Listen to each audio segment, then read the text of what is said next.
Hello ladies and gentlemen, and welcome back to another episode of Raynday Gaming. My name is Raynday, and today I heard you guys wanted some Agni, so I got some Agni gameplay going on for you here, playing the Hindu god of fire, one of the original Smite OGs here, and today we're going to be going ham. Yeah, that's right, we're going ham with this crazy damage build. I don't often say that. I don't often say clickbaity like this is the damage build, right? I don't really do that unless I mean it.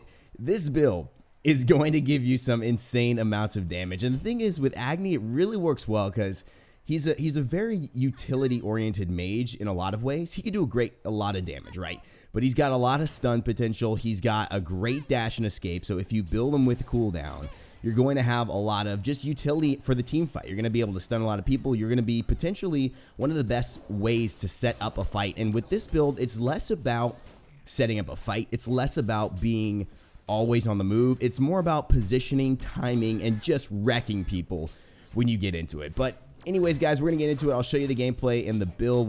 We'll get into it right here, taking the speed buff. Looks like actually, no, I'm going to take the speed buff. You know why? Because I could actually use it with my passive. And of course, in this gameplay, we're going to be talking about all of his abilities, how they work, and my gameplays are kind of like guides. I've said this before, but if you're a new sub and you haven't seen a lot of Smite gameplay, maybe you've seen some of my other stuff from Paladins or even the Battle Ride a few days ago, my gameplay guides are pretty much, like I say, they're guides. And so if you need to know about the guide, you need to learn how to play them, I should be covering that enough for you so you're doing a good job when you get out into the battlefield. So before I did start though, I wanted to bring back a little bit of a quote aspect that we were doing in the that we were doing before. I used to read quotes, and I don't know, this one kind of caught me. The secret is to move with the punch by Jake LaMotta. He's a boxer, and it's all about flexibility and change. And I think that's a really cool quote. Actually, just to start my day off, I was laughing at how, as we get a little damage on the Raijin, I was laughing actually at how I'm trying to record and I have a very limited time schedule now that I'm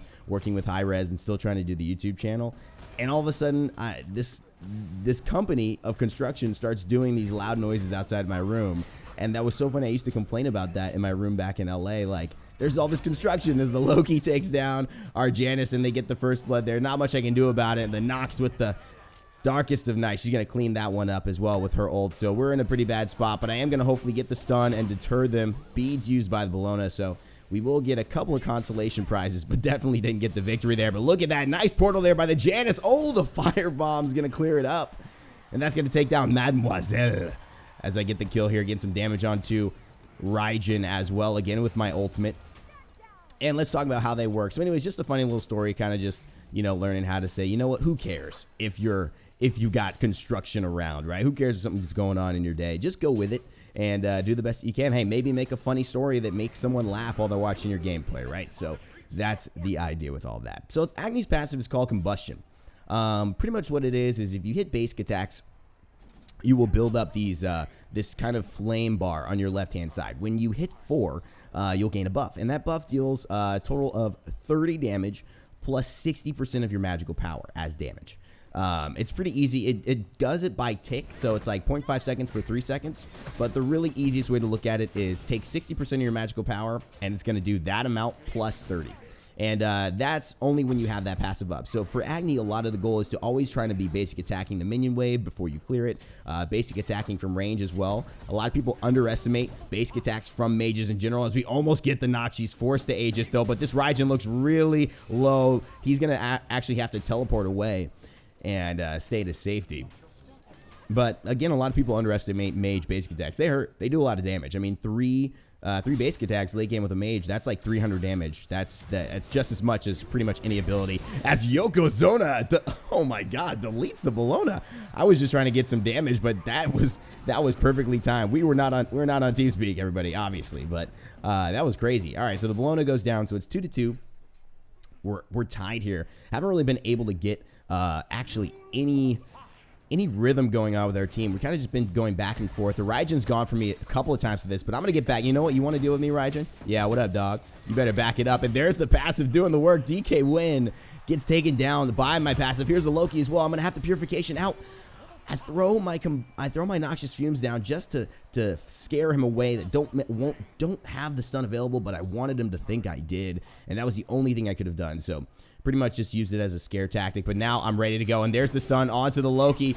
I get my number 2 off Flame Wave, but it's not enough, and I miss the ultimate. And so obviously moving off the combustion passive, which is really good. You saw exactly how valuable that can be, getting the kill a few minutes ago. Now we'll move into Noxious Fumes. So Noxious Fumes is that little ability I put down on the ground. Now, Agni has been a character that's been around forever. People have done really funny things with Noxious Fumes. You know, killing someone with Noxious Fumes only is kind of like that big troll that you can do because, you know, it does do damage. It's just very consistent and very slow. It's no burst damage, right? It actually does do damage. It does about 50 damage plus 5% of your magical power per tick, okay? And it's going to tick, I believe, I don't know how many times. If you let it tick for 10 seconds. So, like, if you stood in it, you would take 500 damage plus 50% of his magical power, which is a lot, okay? But so, you know, nobody's going to stand in it for an hour, so it really isn't used that way. But it used to be a really funny thing. People would even use it for, like, minion wave when they didn't have any of their other abilities up. But now the Raijin goes in. I try to dash through. Nox with a nice silence, though. And so what you mainly want to use it for is setting up your stuns. So for Noxious Fumes, what it really does is it's an ability that combos with your 2, your 3, and your ultimate, and it allows you to stun any target that is within that radius of Noxious Fumes. Now, let's say I hit somebody with my ultimate, right? And then I hit somebody else with the Noxious Fumes, but the ultimate and the Noxious Fumes were overlapping. The Noxious Fumes would still stun that person because what the Noxious Fumes does, the mechanic of it is it gets ignited based on having one of your abilities hit it. So pretty much one of the coolest things is you can, with Agni, have this huge radius of pressure because you don't actually have to hit somebody with the damaging ability. You can hit them with the Noxious Fumes and have the damage ability just clip them. And there I go, I get taken down, unfortunately there. But pretty much you can. Stang Loki's looking after me too. I got to be aware of this Loki now. And I'm just realizing also the Neath is not playing. We do not have a Neath playing with us, which is not cool. So we're actually 4v5 here, and we're doing okay despite that. The Balloon's being super aggressive.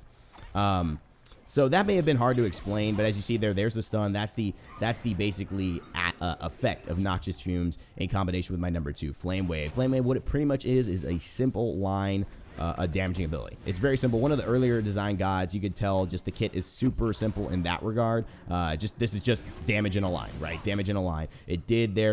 I used the Noxious Fumes, put that down onto the Raijin, and then stunned him so I can get an extra basic attack probably before and after.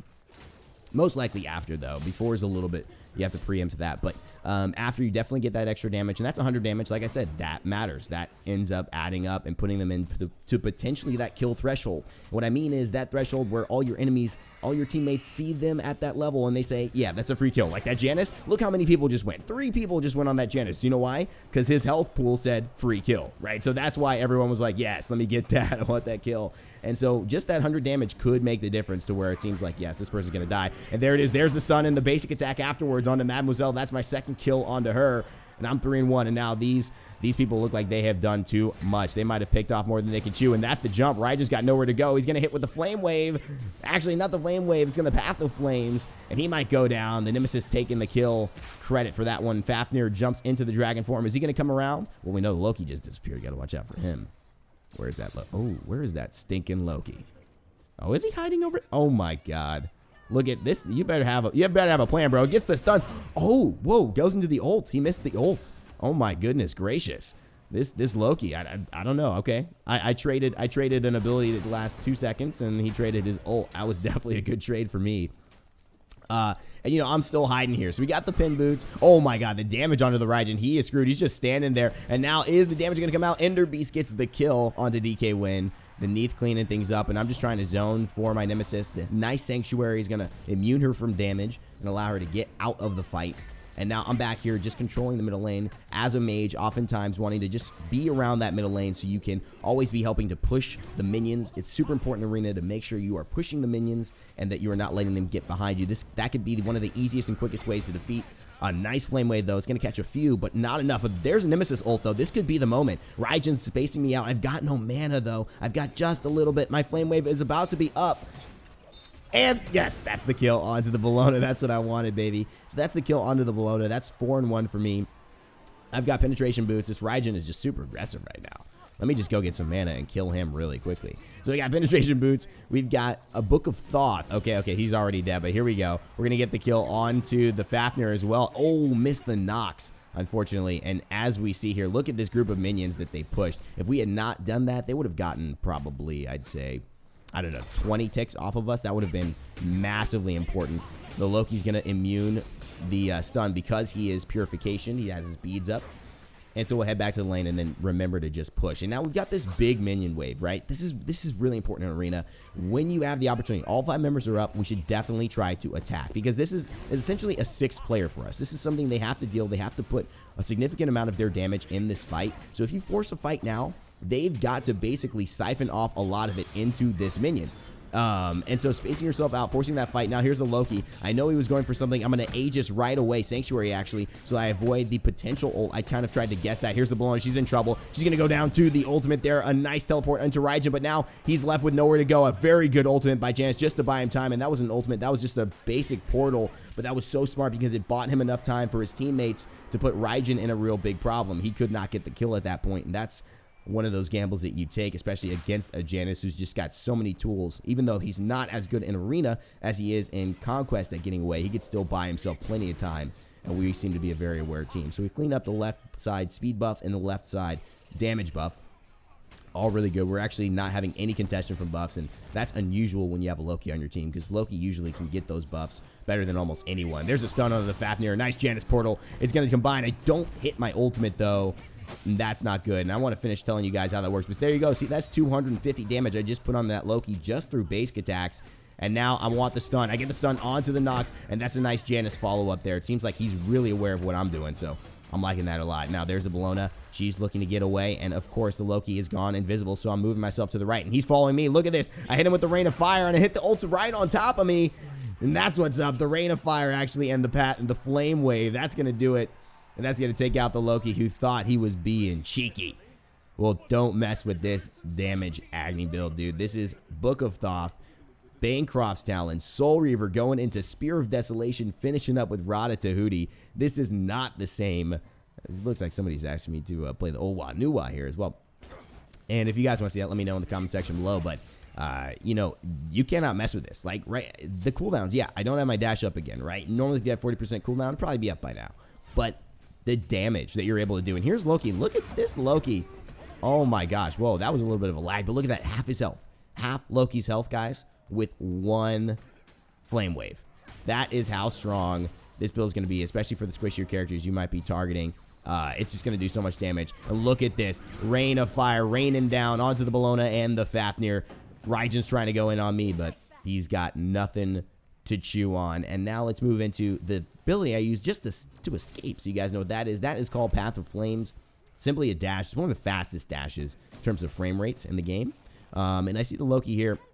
One of the best things to do. Here's the stun. I predict. I know where he's going. That's a ton of damage already, and now he is going to be done. 2 basic attacks, adding 300 damage onto that combo. That's going to secure it up. And look at the Raijin. He has gotten deleted. Just one Rain of Fire, and then that Flame Wave is going to give me the double kill. Bologna's going after me, but that's probably not the smartest target, sweetie. We got 4 members back here, and I am doing a ton of damage, although my cooldowns are up, and so maybe she knew this was the perfect moment to attack. They missed the Rain of Fire. Actually, they missed the Flame Wave, but I get the Rain of Fire, and I get the kill. The Unstoppable is available. Raijin's ult doesn't do it enough, and I'm able to escape scot-free after using the purification beads to get out of Loki's stun.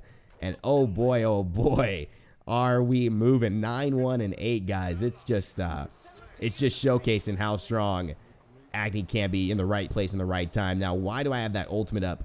Sometimes I don't have it up. Well, you see that meter right there? For the Rain of Fire ultimate, as I just try to space out, do a little bit of damage from safety to avoid them really pursuing the Nemesis there, just helping my teammate. She gives me a thanks, actually, you know, gives Nemesis. Never mind, that had nothing to do with me. Excuse me. I'm sorry. I'm taking thanks for things there. But one of the interesting things is the damage comes out from the Path of Flames and the Flame Wave, just eliminating the Agni. One of the things about Rain of Fire is it's actually an ult that does not use mana. One of the only ults that does not use mana in the game. In fact, it could be the only one. There it is, the Combustion passive, just doing work onto the Nox after I got those full basic attacks. Going onto the Loki, a very nice immunity from that, actually. His Sanctuary was very strong. It's possible he actually could have found a Soul Reaver proc if he had stayed in that too long. So really nice. I'm trying to anticipate where he is. I can't find him, though. And it looks like he might have just gotten away here. I'm trying to keep things safe for my Athena. Doing a ton of damage onto the Bologna now. And now she's in trouble. She's in that epic kill threshold, and everyone wants to kill her. The Nemesis goes for it. Xenocide knows that he's got 2 dashes, and he's used both of them. So he could be in a little bit of trouble with the Raijin. Goes just as aggressive on the counter-offensive, and Xenocide takes him down in response. And so now we got a big minion pushing. We've got 3 potential ready to be stunned. Oh, it's a 3-man stun. We've got a huge Flame Wave potentially coming here onto the Fafnir, looking to kill him, but we don't actually need it. He's dead before we need that. And so there we go. The Loki's the only one trying to defend. Bologna's taking on 3, which is such a Bologna thing to do. Right, and now everyone's trying to get away. The Nemesis still alive after that entire engagement. Pretty strong play by the Nemesis there, but a 3-man stun again, just so much damage onto them, and the build is just meaning they're all having to go back to base because they feel just they don't have enough health to really compete or take that a couple of times. This is just a really good comp, really good play coming up. And now I'm 11-1, and I know this could be bad. I got Weakening Curse. I got hit with something from the Nox, and I just missed the damage. And I want to kill the Loki, though, and 1 turnaround basic, that's going to do it. Oh, my goodness gracious, though. I'm just like, I used a lot of cooldowns there, and so I'm a little worried. Oh, my God. No way. That Nox damage was nuts. I have the Sanctuary, but I just didn't think I was going to be able to survive. But that probably wasn't a good decision. So what I could have done, if I was really aware of my cooldowns, I could have Sanctuaried, gotten away from the Bologna damage, and then immediately dashed. I think the dash would have been fast enough to get me back into my base safely. I just didn't realize that my dash was going to be right back up at that time. So now Fafnir looks like he's in trouble, and now here's the Loki. I need to stay here, though, because we've got to keep this minion from pushing in. It's 182 to 88, but it still doesn't mean that this can't be changed immediately. Now I knew the Loki was going to do it. He gets hit with my Soul Reaver. He gets hit with a tower. He gets hit with Combustion, but he kills me because, you know, he's Loki. He's Loki, and he can do those kinds of things, but we stay cool about it. We're doing really well this game. 12-3 and 12. Don't let a little bit of you know, shade ruin a otherwise sunny day, right? In fact, shade's actually really good on a sunny day. You know what I mean? Sometimes you need to take a little break out of the beautiful sun. So Rain of Fire, like I said, doesn't use ult. What it is it will actually build up over time. So 18 seconds until I have 3 charges. I can use 1 charge whenever I want, and then I'll have 2. And I can use those 2 whenever I want while the 3rd continues to rebuild. Or I could use 2 and then use another one. See, I missed the Raijin there. I've got another charge if I want it, and I use it. I get the stun as well to guarantee that, and I've got only 1 charge now.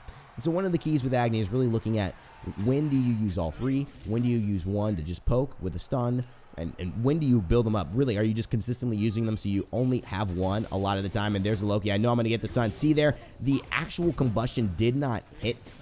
Like, he wasn't hit by a damaging ability there, but because I put my my actual ability, Noxious Fumes, next to Flame Wave, and Loki was in the radius of that while it got combusted, that was why he was stunned. So anyone in the radius of Noxious Fumes will get stunned as long as that Noxious Fumes gets ignited in some way. So like I was just trying to alliterate and elucidate earlier, you do not have to actually get hit with the damaging ability of Agni. You just need to get hit with the Noxious Fumes as long as that Noxious Fumes gets ignited by one of the damaging abilities. That stun will take place in his number 1. So really, really interesting to know. You can basically ult and throw the Noxious Fumes at the corner of your ult. Now, I am very aware of this one. I'm going to be able to get away, get some nice Combustion damage and Path of Flames damage onto the Loki also. And now it's 115 to 45. We've got an opportunity to kill, and they're going in hard. They know this is their moment. The Bologna's really low. The Fafnir, he stuns me, so I can't get to the minion wave, but Neath is there. Nice backflip to save some space, but Loki's really low as well. I want the stun onto him. As you can see, nowhere near the actual damage, but he still gets stunned, none the same, and now I want to get the Raijin. Nice teleport, though, but I can't let him finish off Xeno's side. So that's going to get the kill before he's able to get the last hits of his ultimate off. So I rushed over there, got that kill. Now Fafnir, he's looking really dang low. A nice portal from Janice. And the Flame Wave's going to clear it up. And that's going to be 16 and 3 for me. Now the Bologna's the only one left. We've got 22. We turned that counter engagement. We turned that engagement on its head because now we're counter engaging 106 to 12 after having 4 men to start. The Bellona, she's going to go down. That's going to be my kill as well. We're going to hope to get the flame wave damage. We do. We get the Path of Flames damage, and now Yokozuna gets the kill on the Loki. There's only 2 left. We just need to clear a minion wave and probably get 1 more kill.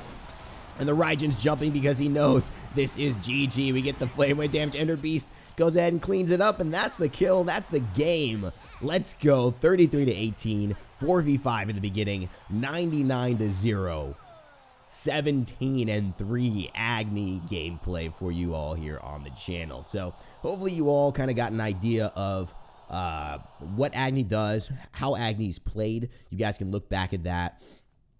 And just kind of see, all right, these are some really interesting kind of, look at my positioning, look at kind of how, I was aggressing, having my dashes up, sometimes dashing into someone and then throwing the stun right at my feet, or sometimes really, poking with my ult and then poking with my ult for the stun, initiating sometimes.